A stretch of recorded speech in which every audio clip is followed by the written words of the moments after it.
और प्यारे बच्चों, कैसे हो आप सब? बढ़िया है। प्यारे बच्चों, हम लोग जो स्टार्ट किए थे कल हम लोग विद्या से अरिहंत की विद्या से साइंस को पढ़ना शुरू किए थे। और इसमें जो हम लोग पढ़ना शुरू किए थे साइंस में थर्ड भाग हम पढ़ना शुरू किए थे, जिसका नाम क्या था? भौतिक विज्ञान। इसमें हम लोग उस दिन बताए थे, हम आप लोग बताए थे क्या चीज? प्रकाश के बारे में थोड़ा बहुत चीज बताए थे। प्रकाश के बारे में बताए थे और प्रकाश से संबंधित कुछ इनके गुण भी बताए थे हम। तो याद है ना क्या क्या गुण होते हैं? प्रकाश किसको बोला गया था? कि प्रकाश एक प्रकार की ऊर्जा होती है जिससे हम वस्तुओं को देख पाते हैं। प्रकाश की परिभाषा थी। और इनके बारे में और भी चीजें बताए थे आप लोगों को कि प्रकाश के कुछ गुण होते हैं। अब हमारा आपसे एक सवाल है, हमें ये दोनों चीजें हम उस दिन पढ़ के आ चुके हैं कल वाले वीडियो में। हमारा आज से आपके एक सवाल है। आज का सवाल ये है कि जैसे मान लीजिए कितने गुण हुए थे? जो भी गुण है मान लेते हैं कि 5 गुण हुए थे। छठा गुण में बात करें थोड़ा सा। हमारा एक सवाल ये है कि जैसे मान लीजिए कि एक हमारे पास पृष्ठ है, ध्यान समझिएगा कि एक हमारे पास कोई एक पृष्ठ है। इस पृष्ठ को हम क्या नाम दे देते हैं? यहाँ पर एक कोई हमारे पास पृष्ठ है जिसका नाम है पृथक्कारी पृष्ठ। एक हमारे पास कोई पृष्ठ है जिसका नाम क्या है? पृथक्कारी पृष्ठ है। पृथक्कारी पृष्ठ किसको कहा जाता है? ये पृथक्कारी जो पृष्ठ नजर आ रहा है ये हम सीधा कह दे माध्यमों को अलग करने वाला एक पृष्ठ है। तो मान लेते हैं जो पृथक्कारी पृष्ठ है ये दो माध्यमों को अलग कर रहा है। माध्यम 1 और माध्यम 2 को ये क्या कर रहे हैं? यहाँ पर ये अलग कर रहा है। यहाँ पर माध्यम 1 और माध्यम को 2 यानी माध्यम 2 को अलग करने वाले एक कोई पृष्ठ जिसको हम क्या बोल दिए हैं? पृथक्कारी पृष्ठ का हम नाम दे रहे। पृथक्कारी पृष्ठ किसको कहा जाता है? जो दो माध्यमों को अलग करता है उसी को तो हम पृथक्कारी पृष्ठ का नाम देते हैं। जैसे मान लीजिए आप कि धूप है। धूप के सामने क्या किए आप? लाकर के पेपर रख दिए। तो जब पेपर लाकर के इसे धूप में खड़ा करेंगे, इसे रखेंगे तो पेपर के नीचे क्या बन जाएगा? नीचे परछाई बन जाएगी और पेपर के ऊपर क्या हो जाएगा? धूप बन जाएगा। तो हम कहते हैं धूप और छांव के बीच में जो पृष्ठ लगा है हम सीधे कहते हैं धूप और छांव को जो अलग करने वाला पृष्ठ है वो हमारा कौन है? उसी हम पृष्ठ को नाम देते हैं पृथक्कारी पृष्ठ। मतलब पृष्ठ मतलब कह सकते हैं कि किसी भी चीज को अलग करने वाला हो, किसी भी भाग को अलग करने वाला हो उसी को हम पृथक्कारी पृष्ठ का नाम देते हैं। जैसे धूप और छांव को अलग कर रहा है तो ये भी हमारा क्या हो गया? हम कहते हैं इसको भी हम पृथक्कारी पृष्ठ का नाम दे सकते हैं। तो यहाँ पर हम कहते हैं माध्यम हो चाहे किसी भी चीज को हो सकता है।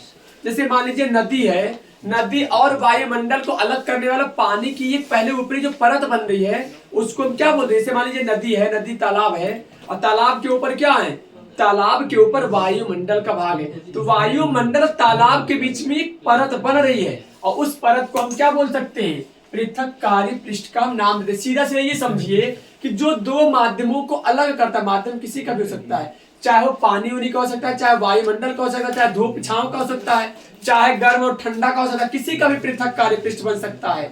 जो माध्यम में अलगाव करेगा, जो बदलाव करेगा उसको हम कह सकते हैं पृथक्कारी पृष्ठ। जैसे मान लीजिए हम कमरे में कहीं बैठे हुए हैं, तो कमरे में जब बैठे हुए हैं तो कमरे में आपके लाइट जल रही है, तो लाइट और जब कमरे के बाहर जाएंगे तो वहां अंधकार है, तो उजेले और अंधकार के बीच में जो माध्यम को अलग कर रहा है वो आपका कौन सा पृथक्कारी पृष्ठ होगा? तो हम कह सकते हैं कि हमारी जो दीवार है वो पृथक्कारी पृष्ठ की तरीके से वो काम कर रहा है, क्योंकि दीवार के पीछे अंधकार, दीवार के जिधर बैठे हम लोग उसमें क्या जल रहा है? लाइट जल रहा है। तो उजेला और अंधकार के बीच में जो अलग कर रहा है, उजेला और अंधकार के जो भाग को अलग कर रहा है उस भाग को हम कह सकते हैं पृथक्कारी पृष्ठ। तो इस समय अगर हम बात करें तो दीवार हमारा क्या हो गया है? पृथक्कारी पृष्ठ का काम कर रहा है वो। तो मान लेते हैं कि हमारे पास एक पृथक्कारी पृष्ठ है। अब इस पृथक्कारी पृष्ठ के ऊपर क्या हो कि अगर इस पृष्ठ के ऊपर हम प्रकाश की किरणों को गिराएं तो इसके ऊपर क्या क्या संभावना संभव हो सकता है। जैसे मान लीजिए कोई एक पृष्ठ है उसके ऊपर अगर हम किरणों को आपतित कराएं तो क्या क्या संभव हो सकता है, बता सकते हैं? तो हम ये कह दें कि प्रकाश यानी जब प्रकाश की किरणों को पृथक्कारी पृष्ठ के ऊपर आपतित करवाएंगे हम, तो या तो ये हो सकता है कि किरणें गई पृथक्कारी पृष्ठ से टकरा करके वापस लौट आई हो, पृथककारी पृष्ठ पर टकरा कर के किरणें क्या गई हो, वापस लौट आई हो। या फिर यह हो सकता है कि किरणें जो है टकरा करके पृष्ठ को जब टकराएंगे किरणें, तो टकरा करके ये हो सकता है कि किरणें क्या हो जाए, एक तरफ से दूसरे तरफ वो पार करके चली जाए, यह संभव हो सकता है।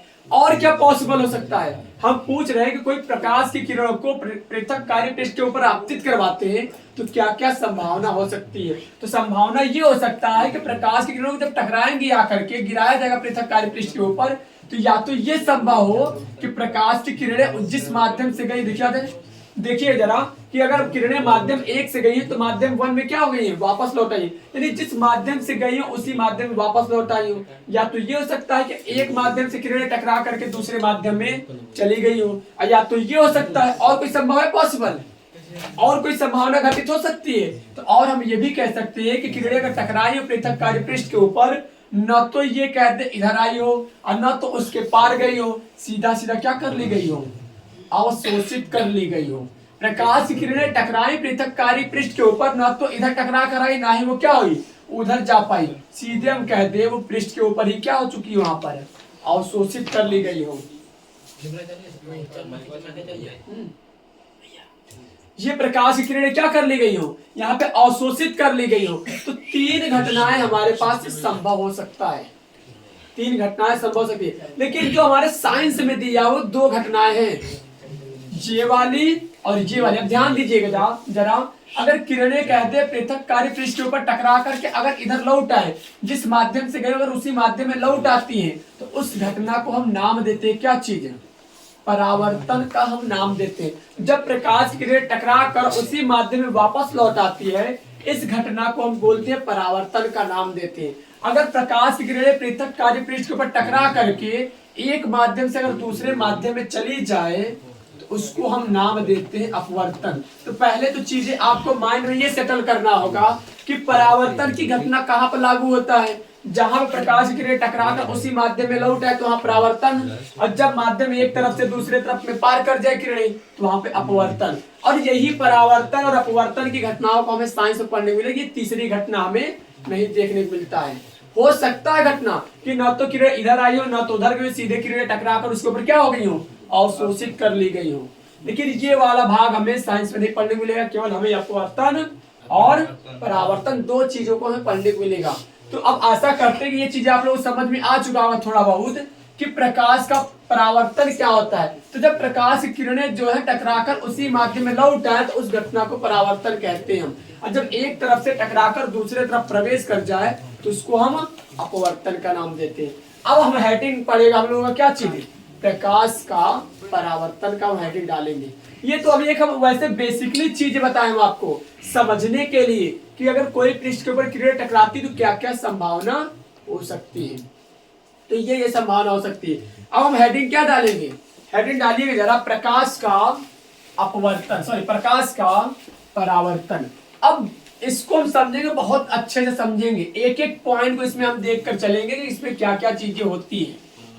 जैसे इसे पहले बता रहे हैं, पहले उसको उस चीज को ध्यान से सुनिएगा, समझिएगा। पहले सबसे पहली हेडिंग हमारे पास कौन सी पड़ेगी, अब यहाँ पर प्रकाश का परावर्तन। इसको इंग्लिश में बच्चा पार्टी क्या कहते हैं हम, इसको इंग्लिश में बोलते हैं रिफ्लेक्शन ऑफ लाइट। इसको बोलते हैं इंग्लिश में क्या चीज हम, रिफ्लेक्शन ऑफ लाइट कहते हैं इसको हम। ये हमारा इंग्लिश वर्ड है।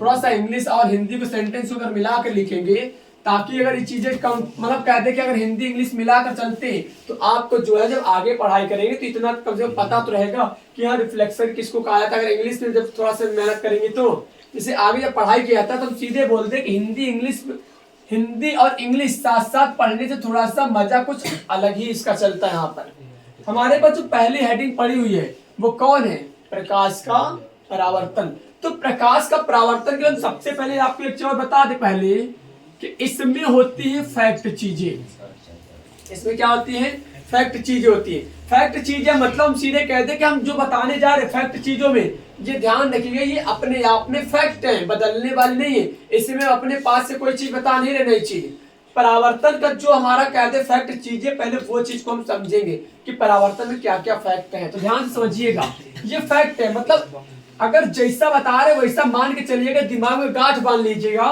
कि हाँ ऐसा नहीं ऐसा होता है। फिक्स चीजें यहाँ पर होती हैं। अब फिक्स चीजों को पहले समझेंगे हम। सपोज कर लेते हैं कि हमारे पास एक पृष्ठ है, अब हम परावर्तन को समझने की कोशिश करते हैं। तो सबसे पहले हम क्या करते हैं कि एक पृष्ठ को लेते हैं, और वो पृष्ठ इस प्रकार से लेते हैं कि एक हिस्से पर क्या होना चाहिए, वो पॉलिश होना चाहिए। या फिर कहते हैं कि एक हम ऐसा पृष्ठ लेकर के आते हैं जिसके एक सतह पर क्या होना चाहिए, पॉलिश होना चाहिए। और दूसरा जो पृष्ठ हो, अब ध्यान देना जरा कि जब एक पृष्ठ को लेंगे और जब एक हिस्से में पॉलिश कर देंगे, तो पॉलिश जो किया गया जहां पर, उस भाग को कहते हैं पॉलिशदार सतह। जहां पे पृष्ठ को हम कहते हैं पॉलिश किए होंगे, उस भाग को हम क्या बोलते हैं, पॉलिशदार सतह का हम नाम देते हैं। और उसके बाद से उसके एक भाग को हम बोलते हैं क्या है, हम परावर्तक पृष्ठ का हम नाम देते हैं। पृष्ठ के एक भाग को जहां पर हम कलई किए बैठे हैं, लेप जिसको कहते हैं पेंट, तो जो पेंट किए उसको कह रहे हैं पॉलिश सतह। और जब पॉलिश कर देंगे तो हमारा एक भाग जो बन के तैयार होता है वो होता है परावर्तक पृष्ठ। अब परावर्तक पृष्ठ किसको कहता है, तो ऐसा पृष्ठ जिस पर से प्रकाश की किरणें टकरा करके वापस लौट जाए, उसको कहते हैं परावर्तक पृष्ठ। या सीधे कह दें कि जिस पर से प्रकाश का परावर्तन हो सके उसको हम परावर्तक पृष्ठ कहते हैं। एक ऐसा पृष्ठ जिस पर से प्रकाश का परावर्तन हो सके उसको हम कहते हैं परावर्तक पृष्ठ का हम नाम देते हैं। तो उसको हम बोलते हैं परावर्तक पृष्ठ। तो ये हमारे पास क्या था, पृष्ठ था, जिसके एक भाग को हम कह रहे पॉलिश, जिस पर लेप होता है उसको पॉलिशदार सतह, और एक होता है हमारा क्या चीज, परावर्तक पृष्ठ होता है। ध्यान दीजिएगा जरा कि क्या हो अगर प्रकाश की किरणों को इस पॉलिशदार सतह पर आपतित कराएं। तो ध्यान दीजिएगा जरा कि जब प्रकाश की किरणों को पृथककारी पृष्ठ के ऊपर, या फिर सीधे कह दे इस परावर्तक पृष्ठ के ऊपर जब आपतित कराएंगे, तो जो किरणों को आपतित कराए हैं तो आने वाली किरणों को हम नाम देते हैं। जब किरणों को पृष्ठ के ऊपर गिराया जाता है तो गिराने वाली किरण या फिर आने वाली किरण को हम क्या बोलते हैं, आपतित किरण का हम यहाँ पर नाम देते हैं। जो प्रकाश की किरणों को इस पृष्ठ के ऊपर गिराया गया है, उस पृष्ठ किरण उस आने वाली किरण को हम क्या बोलते हैं, आपतित किरण का हम नाम देते हैं। और किरणें जिस बिंदु पर आई हुई हैं, ध्यान दीजिए जरा कि किरणें जो है पृथककारी पृष्ठ के ऊपर या परावर्तक पृष्ठ के जिस भी भाग पर आई है, उस भाग का हम एक बिंदु मानते हैं। उस बिंदु को क्या बोलते हैं, पृथककारी, यानी सीधे कहते हैं कि परावर्तक पृष्ठ के ऊपर प्रकाश की किरणें जहां पर आपतित होती है तो वहां पर हम एक पॉइंट मान लेते हैं, और उस पॉइंट को हम नाम देते हैं क्या चीज, आपतन बिंदु का हम नाम देते हैं। प्रकाश की किरणें जिस भी हिस्से पर आई है वहां पर हम पॉइंट मानकर उस पॉइंट को क्या बोलते हैं, आपतन बिंदु का हम नाम देते हैं। प्रकाश की किरणें जहां पर आई है उस बिंदु को हम कह रहे हैं आपतन बिंदु, और इस आपतन बिंदु पर हम एक अभिलंब रेखा खींच देते हैं। एक क्या करते हैं हम, एक अभिलंब रेखा, प्रकाश की किरणें जिस बिंदु पर आई है वहां पर एक अभिलंब रेखा का हम निर्माण करते हैं। अभी सब चीजें क्लियर हो जाएगी, पहले सुनते जाइए कि हमें क्या करते हैं, अभिलंब रेखा का निर्माण करते हैं। अब अभिलंब रेखा होता क्या है, थोड़ा सा आप साइड में बताने की कोशिश करें, समझिएगा। अभिलंब रेखा कहते क्या है, किसको कहते हैं हम, तो सीधा सीधा हम कह दें अभिलंब रेखा। अभिलंब रेखा किसको कहा जाता है, तो पृष्ठ के ऊपर, कोई भी पृष्ठ हो उसके ऊपर एक लंबवत रेखा का निर्माण कीजिए। वो लंबवत रेखा क्या कहलाती है, अभिलंब रेखा का नाम दी जाती है। किसी भी पृष्ठ के ऊपर खींची गई लंबवत रेखा अभिलंब रेखा कहलाती है। जैसे मान लीजिए कि ये हमारे पास क्या है, जैसे मान लीजिए कि हमारा जो पंजा दिया हुआ है, पंजा जो है ये हमारा एक पृष्ठ है, हम कह रहे हैं इस पृष्ठ के ऊपर क्या खींचिए, एक अभिलंब रेखा खींचिए। तो अभिलंब रेखा कैसे खींचते हैं, तो इसके ऊपर एक 90 डिग्री की लाइन खींच दीजिए, वही कहलाता है अभिलंब रेखा। तो जब भी आपसे कहा जाएगा अभिलंब रेखा खींचिए, तो अभिलंब रेखा उसके ऊपर 90 डिग्री की लाइन खींच देंगे, अभिलंब रेखा उसी को कहा जाएगा। तो प्रकाश की किरणें जिस बिंदु पर आई उस बिंदु को कहते हैं आपतन बिंदु, और उस बिंदु पर हमें एक अभिलंब रेखा का निर्माण करना होता है। किसका निर्माण करना होता है बच्चा पार्टी, तो अभिलंब रेखा का निर्माण करना होता है।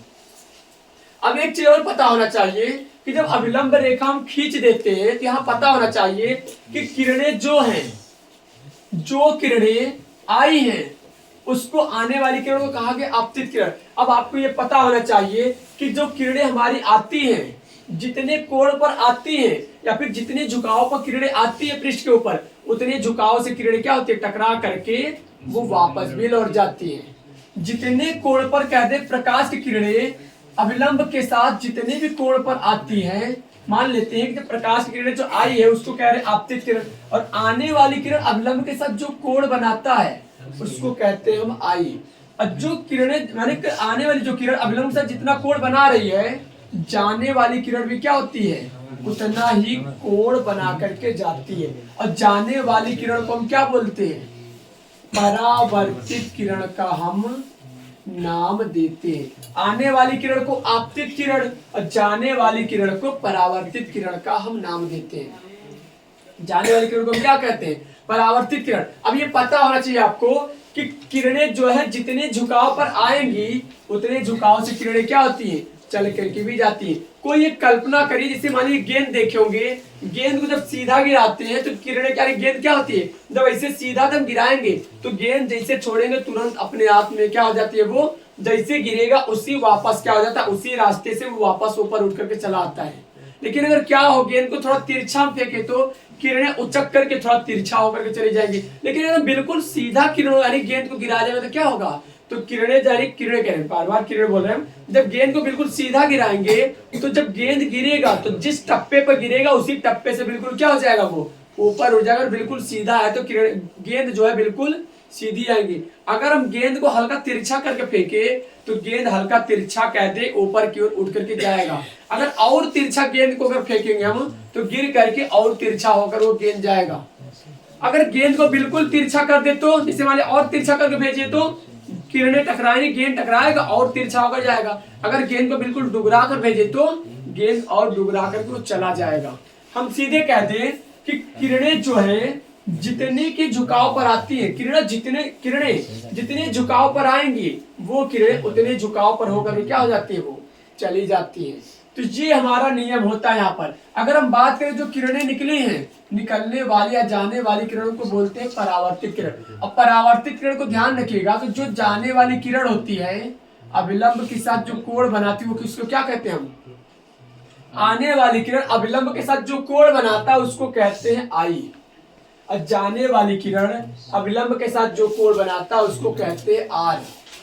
यहाँ पे एक नाम दिया जाता है, आने वाली किरण अभिलंब के साथ जो कोण बनाता है उसको कहते हैं आपतन कोण। आने वाली किरण अभिलंब के साथ, आने वाली किरण अभिलंब के साथ जो कोण बनाता है उसको क्या बोलते हैं, आपतन कोण का हम नाम देते हैं, जिसको लिखते हैं किससे, आई से। जाने वाली किरण अभिलंब के साथ जो कोण बनाएगा उसको क्या बोलते हैं, परावर्तन कोण का हम नाम देते हैं। और इसको किससे लिखा जाता है, इसको जो लिखा जाता है वो लिखा जाता है आर से। अब आपके माइंड में ये दिमाग में चल रहा होगा कि इसको आई से क्यों लिखा गया और इसको हम आर से क्यों लिखते हैं। अब आपतन कोण को आई ही क्यों नाम दिया गया, परावर्तन कोण को आर ही क्यों नाम दिया गया। तो ध्यान दीजिए जरा, आपतन कोण को हम इंग्लिश में बोलते हैं इंसिडेंट। इंसिडेंट हम एंगल का नाम देते हैं। आपतन कोण को इंग्लिश में क्या बोलते हैं, इंसिडेंट एंगल कहते हैं। और परावर्तन कोण को हम क्या बोलते हैं, रिफ्लेक्शन एंगल या रिफ्लेक्टिंग एंगल भी बोल सकते हैं हम। रिफ्लेक्टिंग एंगल का हम नाम देते हैं। इसलिए इसका पहला अक्षर आर और इसका पहला अक्षर आई चलता है। अब जो फैक्ट चीज है वो ध्यान से सुनिएगा जरा। अभिलंब जो होती है, ध्यान दीजिएगा जरा कि अभिलंब, हम एक पॉइंट आपको बता दें, सीधा सीधा अपने दिमाग में ये छापिए कि जो अभिलंब हम क्यों खींचते हैं। तो अभिलंब का सीधा सीधा दो कार्य होता है। अभिलंब का मतलब क्या होता है, अभिलंब का सीधा सीधा दो मकसद होता है। अभिलंब का दोनों मकसद क्या है, ध्यान से समझिएगा। अभिलंब हम किसी भी बिंदु पर जब किरणें आती है तो उस बिंदु पर अभिलंब क्यों खींचते हैं, अभिलंब हमसे मतलब अभिलंब इसलिए उसको खींचते हैं कि वो हमें बताता है कि जो किरणें आई है अगर एक तरफ से आएंगी तो अभिलंब हमें बता देता है कि जो जाने वाली किरण है वो किधर से जाएगी। अभिलंब का काम क्या है, कि किरणें कहती हैं वो क्या चीज, अभिलंब ये बताती है कि अगर अभिलंब के एक तरफ से आ रही किरणें तो अभिलंब के दूसरे साइड से क्या हो जाती है, वो किरणें चली जाती है। ये हमें हिंट देता है। और एक बात हमें और नोटिस वो कराता है कि आने वाली किरण अभिलंब के साथ जितने एंगल पर आ रही है, जाने वाली भी किरण क्या है, उतने ही एंगल पर जाएगी। तो अभिलंब के दो कार्य क्या बताया अभी हम, अभिलंब के कार्य ये होते हैं। अभिलंब क्यों खींचा जाता है, अभिलंब इसलिए खींचा जाता है कि वो एंगल का भी मान बता देता है, कोण भी बताता है, और हमें ये भी बताता है कि किधर से आ रही तो किधर जाएंगी। अगर अभिलंब के बाएं साइड से आ रही तो किरणें टकरा कर किधर जाएंगी, दाहिने साइड से। अगर कोई किरणें दाहिने से आ रही है तो वो टकराकर अभिलंब के बाएं साइड से जाएगी। और दूसरी चीज क्या बताता है, कोण को वो बराबर बराबर भागों में बांटने का कार्य करता है। और पहला चीज बताने का काम करता है कि अगर इधर से आ रही तो उधर से जाएंगी, उधर से आ रही तो इधर से जाएंगी। दूसरा क्या बताएगा, कोण को बराबर बराबर भागों में बांटने का वो कार्य करता है। तो ये हमारे पास क्या होती है, ये हम कहते हैं, इसी चीज को हम बोलते हैं प्रकाश का परावर्तन। प्रकाश के परावर्तन किसको कहा जाता है समझिए जरा। प्रकाश की जो परावर्तन की जो घटना हुई है, अब समझा रहे एक शब्दों में लेकर के, क्या बोलते हैं प्रकाश का परावर्तन किसको कहेंगे हम। तो जब प्रकाश की किरण किसी चिकने व पालिशदार सतह पर, ध्यान दीजिएगा, जब प्रकाश की किरण किसी चिकने व पालिशदार सतह के ऊपर क्या होती है, आपतित होती है, तो टकराने के पश्चात वो क्या होती है, उसी माध्यम में वापस लौट जाती है। इसी घटना को क्या बोलते हैं हम, प्रकाश का परावर्तन का नाम देते हैं। जब प्रकाश की किरण किसी चिकने व पालिशदार सतह पर आपतित होती है, जब कोई प्रकाश की किरण किसी चिकने व पालिशदार सतह पर क्या होती है, आपतित होती है, तो टकराने के पश्चात उसी माध्यम में क्या होती है, किरणें वापस वो लौट जाती है। तो उसी को बोलते क्या हम, इसी पूरी घटना को हम साइंस की भाषा में प्रकाश का परावर्तन का नाम देते हैं। अब आप लोग एक बार माइंड में सोचिए कि जब प्रकाश की किरण को किसी चिकनी और पालिशदार सतह पर आपतित कराया जाता है, तो टकराने के पश्चात उसी माध्यम में वापस लौट जाए, इसी घटना को हम क्या बोलते हैं, प्रकाश का परावर्तन का नाम देते हैं हम। तो ये हमारा क्या हो गया, प्रकाश के परावर्तन की परिभाषा हो गया। परावर्तन के कुछ नियम होते, ध्यान से वो समझिएगा जरा। प्रकाश का परावर्तन, या फिर सीधे लिखिए क्या चीज हमने, परावर्तन के नियम, परावर्तन के नियम। परावर्तन के क्या नियम होते, ध्यान दीजिएगा जरा। अगर कोई पूछे परावर्तन के कितने नियम है, तो परावर्तन के 2 नियम होते हैं। परावर्तन के जो नियम होते हैं वो कितने होते हैं, 2 नियम होते हैं। कौन कौन होते हैं, ध्यान से समझिएगा कौन कौन नियम होते हैं। परावर्तन का पहला नियम ये होता है, समझिएगा कि परावर्तन के 2 नियम तो कौन कौन होते हैं। ये प्रश्न हमारा बहुत बार पूछा जा चुका है, परावर्तन का नियम क्या होता है। तो परावर्तन के नियम बहुत आसान है, समझिएगा। जो आने वाली किरण है इसको कहते हैं आपतित किरण, और जो जाने वाली किरण है इसको क्या बोलते हैं, परावर्तित किरण।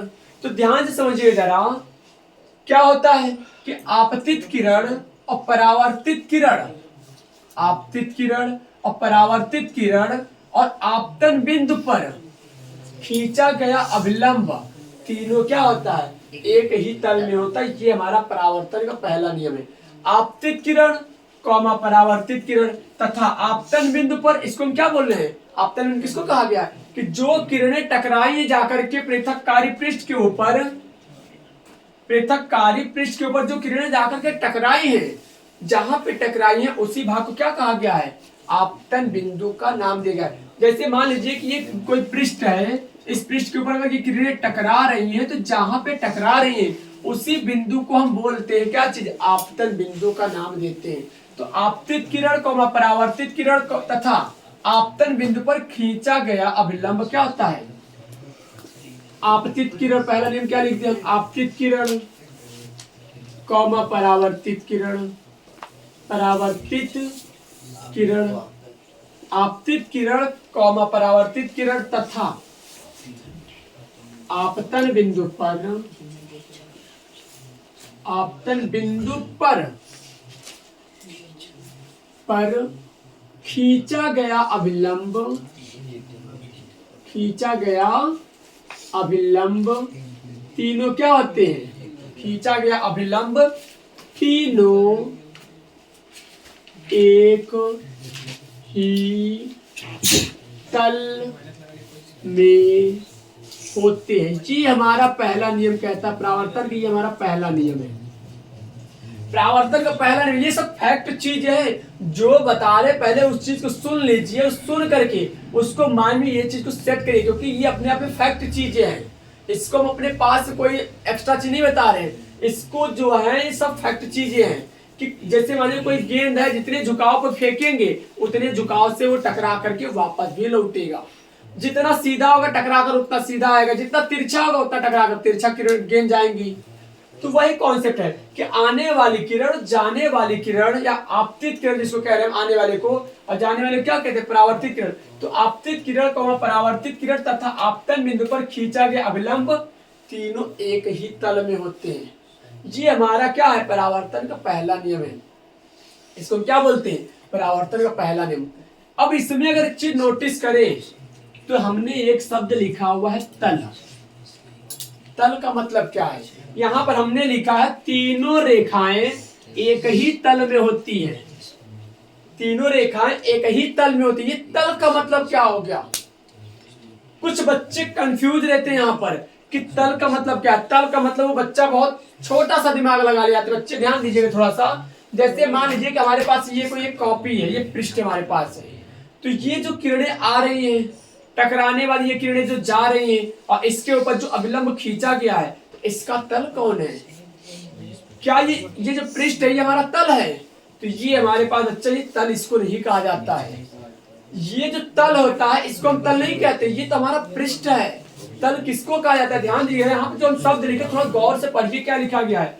फिर से पढ़ते हैं हम, आपतित किरण को परावर्तित किरण तथा आपतन बिंदु पर खींचा गया अभिलंब जो है तीनों एक ही तल में होते हैं। तल किसको कहा जाता है, तल हम कहते हैं। जैसे मान लीजिए कि ये हमारे पास पृष्ठ है, ये जो किरणें आ रही हैं, तो ये हो गई आने वाली किरण, और ये क्या हो गई, जाने वाली किरण। और ये क्या हो गई, जैसे आने वाली किरण हो गई, ये जाने वाली हो गई, और ये इसके ऊपर हमने क्या खींच दिया, एक अभिलंब खींच दिए। तो यहाँ पे जहां पर खींचे ये तीनों एक तल में, तो तल किसको कहा गया। हम सीधे बोल दे कि जो किरण से अगर पूछे हम ये बोर्ड का, यानी कि इस लाइन का तल कौन है, तो इस लाइन का तल जो हमारा दिखाई पड़ रही है, हमारा बोर्ड दिखाई पड़ रहा है। जैसे मान लीजिए जो किरणें आ रही हैं, तो जिस सतह को रगड़ते हुए आती है वो उसका तल बनता है। जिस पृष्ठ को रगड़ते हुए किरणें जहां पे आ रही वो तल नहीं है। किरणें जहां पर टकरा रही वो तल नहीं कहलाता है। किरणें जो है जिस पृष्ठ को रगड़ करके आ रही है वो तल हमारा कहलाता है। तो ये जो किरणें आ रही हैं और ये जो किरणें टकरा कर जा रही हैं, और इसके ऊपर जो अभिलंब खींचा गया है, तीनों ही क्या होते हैं, तीनों एक के तल को रगड़ते हुए आते हैं, जाते हैं, और अभिलंब होता है।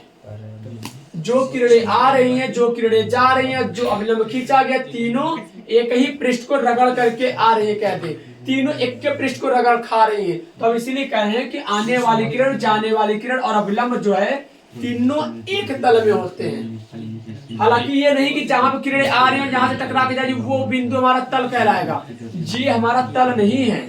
तल कौन है, अगर हम बात करें तो ये हमारी किरणें आई और ये किरणें टकरा कर गई और ये हमारा अभिलंब हो गया, तो हमारा तल कौन बना, ये हमारा जो बोर्ड दिखाई पड़ रहा है ये हमारा तल बन गया यहाँ पर। तो तल आशा करते हैं कि समझ में आ गया होगा। तो तीनों ही क्या होते हैं, एक ही तल में होते हैं। दूसरा नियम क्या कहता है प्रकाश का, अब परावर्तन का सेकंड नियम ये होता है, सेकंड नियम ये कहता है कि आपतन कोण, आई को बोलते हैं आपतन कोण और आर को बोलते हैं परावर्तन कोण। आपतन कोण आई, दूसरा नियम बता रहे, आपतन कोण आई और परावर्तन कोण आर आपस में सदैव बराबर होते हैं। ये ध्यान रखिएगा, बहुत तगड़ा पॉइंट है। परावर्तन का दूसरा नियम ये कहता है कि आपतन कोण आई और परावर्तन कोण आर आपस में ये दोनों क्या होते हैं, बराबर होते हैं। ये हमारा दूसरा नियम होता है। आपतन कोण आई, आपतन कोण आई व परावर्तन कोण, परावर्तन कोण क्या चीज, आर जो होते हैं, परावर्तन कोण आर आपस में क्या होते हैं, बराबर होते हैं। ये हमारा परावर्तन का दूसरा नियम कहता है। पहला नियम क्या कहता है? ये नियम है, इसको नियम को याद करिए, थोड़ा समझिए कि आपतन कोण सॉरी आपतित किरण कौमा परावर्तित किरण तथा आपतन बिंदु पर खींचा गया विलंब तीनों एक तल में होते। ये हमारा पहला नियम कहता है। दूसरा नियम, आपतन कोण आई और परावर्तन कोण आर, ये दोनों का मान जो होता है क्या होता है? आपस में बराबर होता है। मतलब सीधे कहते हैं कि जितने एंगल पर किरणें आती हैं अभिलंब के साथ बनाती हुई, वो किरणें उतने ही एंगल पर अभिलंब के साथ जाएंगी भी। अगर मान लीजिए हमारे पास अभिलंब ये है, अगर कोई किरण अभिलंब से जितने कोण पर आ रही है वो टकरा करके अभिलंब से उतने ही एंगल पर क्या होगी? वो वापस भी लौट कर जाती है। गेंद को जितना तिरछा फेंकेंगे टकरा करके तिरछा, उतनी ही वो गेंद उचक करके वापस भी लौट जाएगी। जितना सीधा होगा उतना सीधा वापस लौट कर आएगा, और जितना तिरछा करके फेंकेंगे उतना तिरछा वो उचक के आ रहा। तो ये सब चीजों में परावर्तन का कॉन्सेप्ट लगता है। दूसरा नियम यहाँ पर लग जाता है, कॉन्सेप्ट कहते हैं। तो ये हमारे पास प्रकाश के परावर्तन है। तो ये नियम हो गया। अब हम आपको कुछ चीजें बता रहे हैं, कुछ क्वेश्चन दे रहे हैं, अगर समझ में आ गया होगा तो यहाँ पे थोड़ा सा कुछ एग्जाम्पल को दे रहे हैं। यहाँ पे आप लोग क्या करिए, इस क्वेश्चन का जवाब दीजिएगा। जैसे मान लीजिए कि हम कुछ ग्राफ दे रहे हैं, आप लोग ये ग्राफ को तैयार करना है। तो मान लीजिए कि हमारे पास एक पृष्ठ है, इस पृष्ठ के ऊपर ये किरणें आई हैं, ये किरणें आई हैं। इसको कंप्लीटली डायग्राम बना करके दिखाइए कैसे बनेगा। अगर ये चीज समझ में आ गया होगा तो इसको आप कंप्लीटली डायग्राम बनाइए। एक और मान लेते हैं कि हमारे पास ऐसा पृष्ठ है, इस पृष्ठ के ऊपर किरणें हमारी ऐसे आ रही हैं।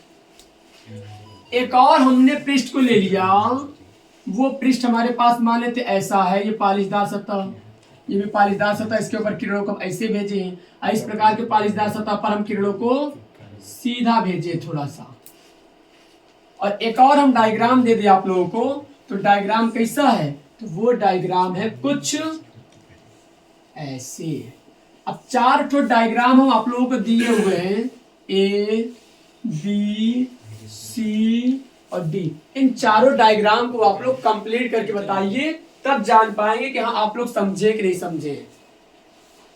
इन चारों डायग्राम को आप लोग अगर ये चीज समझ में आया हो तो हम डायग्राम को कंप्लीट करिए, क्या क्या चीजें होती है तो समझिएगा जरा। अगर नहीं समझ में आया होगा थोड़ा तो, कि जब प्रकाश की किरणों को गिराया गया है तो क्या होता है कि किरणों को, जब प्रकाश की किरणों को गिराया गया है तो ये किरणें किधर जाएंगी? हम अभी पहले बताए थे कि किरणें जहां पर आती है वहां पर आप लोगों को अभिलंब खींच देना होगा।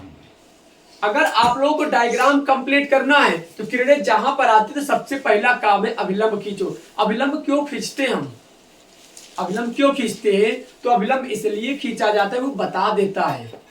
सीधा सीधा दिमाग में ये रखिए कि अभिलंब हम इसलिए खींचते हैं कि अभिलंब हमें बताता है कि अगर अभिलंब के एक तरफ से किरणें आ रही है तो अभिलंब के दूसरे तरफ से किरणें वापस भी चली जाएंगी। वो अभिलंब के एक साइड से आ रही हैं तो अभिलंब के दूसरे साइड से वापस जाएंगी। तो हम अभिलंब खींच लेते हैं, हमें इसको कंप्लीट करना है ना। तो सबसे पहला एक काम करिए, आप लोग वहां पर एक अभिलंब खींचिए जहां पर किरणें आपतित हुई हैं। आने वाली किरण को हम क्या बोलते हैं? आपतित किरण। जहां पर किरणें आई है उसको हम क्या बोल सकते हैं? उसको हम नाम देते हैं आपतन बिंदु। और आपतन बिंदु पर एक अभिलंब खींचना। अभिलंब कैसा होता है? बिल्कुल एक सीधी रेखा खींच, तो उसी को क्या बोलते हैं हम? अभिलंब रेखा का नाम देते। तो ये हमारा अभिलंब हो गया। जब किरणें आती है तो जिस भी बिंदु पर आए वहां पे एक अभिलंब खींच लिया करिए। और अभिलंब जब खींच लेंगे तो आसानी से आप लोगों को पता हो जाएगा किरणें किधर जाएंगी। तो ये किरणें हमारी आ रही थी, यहाँ पर आई, जहां पर आई वहां पर अभिलंब रेखा खींच ली। और अभिलंब रेखा जब खींच लिए हैं तो ये अभिलंब रेखा में क्या बताएगा कि अभिलंब रेखा के बाएं साइड से अगर किरणें आ रही हैं तो वो टकरा करके क्या होंगी? दाहिने साइड से वो चली जाएंगी। अभिलंब का यही तो लाजवाब काम है।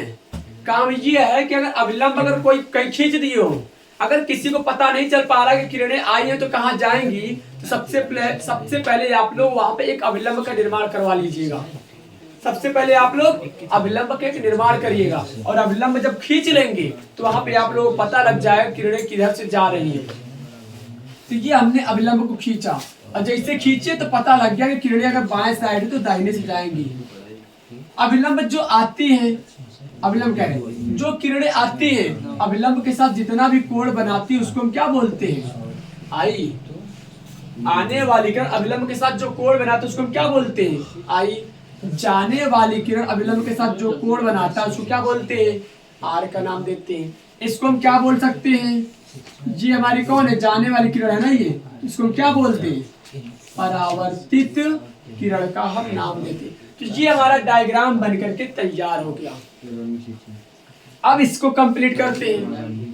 अब ध्यान दीजिएगा जरा कि अब हमारी किरणें जो है इस प्रकार से इस पृष्ठ AB के ऊपर आपतित हुई हैं। तो अब यहाँ बताइए कि किरणें अगर इस प्रकार से आई हैं तो ये किरणें किधर जाएंगी, ये किरणें जैसे मान लीजिए कोई शीशा है, यहाँ फिर से समझा रहा नहीं समझाया तो, कि जैसे मान लीजिए एक शीशा है, शीशे के ऊपर अगर ऐसे टार्च बारेंगे तो टार्च की किरणें जब टकराएंगी तो वो किरणें टकरा कर ऐसे ही तो उठकर जाएंगी।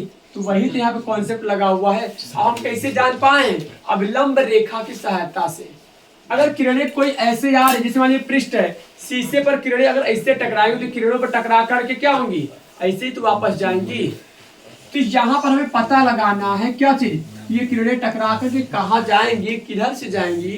तो उसके लिए सबसे पहले हम क्या कर लें, जहां पर किरणें आई है, जो आ रही है पहले उसको क्या नाम दे दें, आपतित। जहां पर आई है उसको हम क्या नाम देते हैं, आपतन बिंदु। किरणें जहां पर आई है वहां पर एक अभिलंब रेखा खींच लीजिए।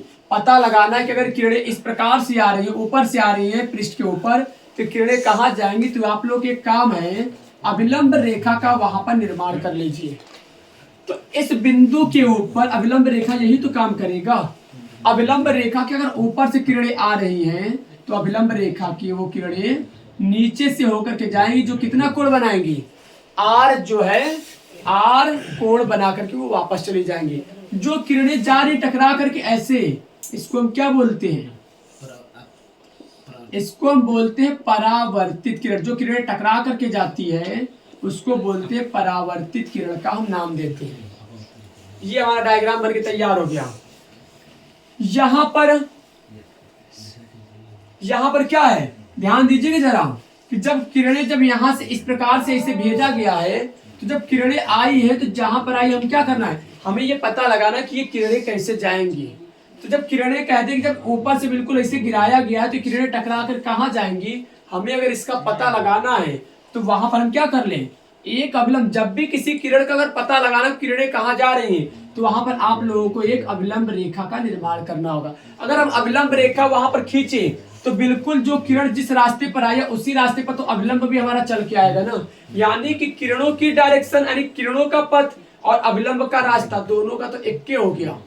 हम कहते हैं कि जिस रास्ते पर किरणें आई थी उसी रास्ते पर हमारा क्या है, अभिलंब रेखा का निर्माण हो रहा है। तो बताइएगा जरा, हमें ये पता है कि अभिलंब के साथ किरणें जो है जितने एंगल पर आती हैं उतने ही एंगल पर वो किरणें क्या होती हैं, वापस भी चली जाती हैं। तो देखिएगा जरा कि जो आने वाली किरण है, यही तो आने वाली किरण है, अभिलंब के साथ यहाँ कितना एंगल बना रहा है। अभिलंब के साथ अगर हम बात करें, जैसे मान लीजिए अभिलंब है और किरणें अभिलंब के ऊपर बिल्कुल आई हैं, तो यहाँ पे इन दोनों के जो कोण कितना बन रहा है, 0 डिग्री बन रहा है।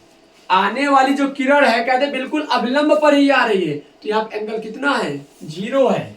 जब एंगल 0 पर आ रही है यानी किरणें जो आने वाली है, आने वाली किरण जो कोण बना रहा है कितना डिग्री बना रहा है, 0 डिग्री।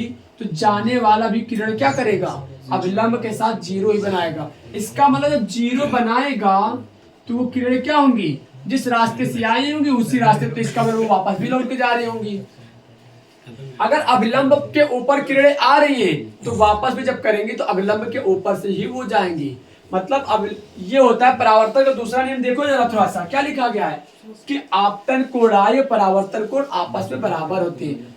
किरणें अभिलंब के जितने एंगल पर आती है उतने एंगल से वो वापस भी जाती है। यानी आने वाली किरण और जाने वाली किरण जो है आपस में क्या होती है, बराबर बराबर भागों में बटी होती है। तो ये हमारे पास हो गया।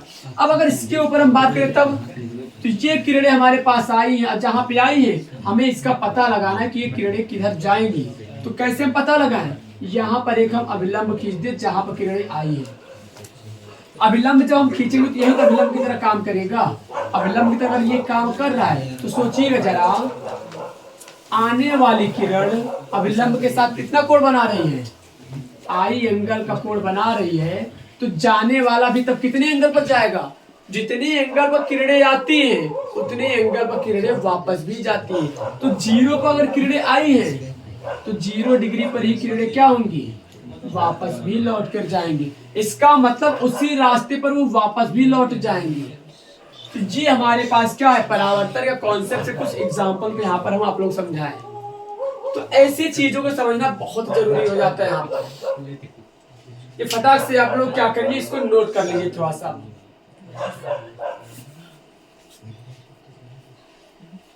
इसको जल्दी से नोट कर लीजिए। और उसके बाद से हम जो हेडिंग देखने वाले हैं वो कौन सा है। अब जो हम हेडिंग देखने वाले हैं वो हमारा है क्या चीज, अवतल दर्पण के लिए यूवीएफ में संबंध। अवतल दर्पण के लिए यूवी तथा एफ में संबंध। ये आपका जो टॉपिक है वो बहुत तगड़ा चलता है।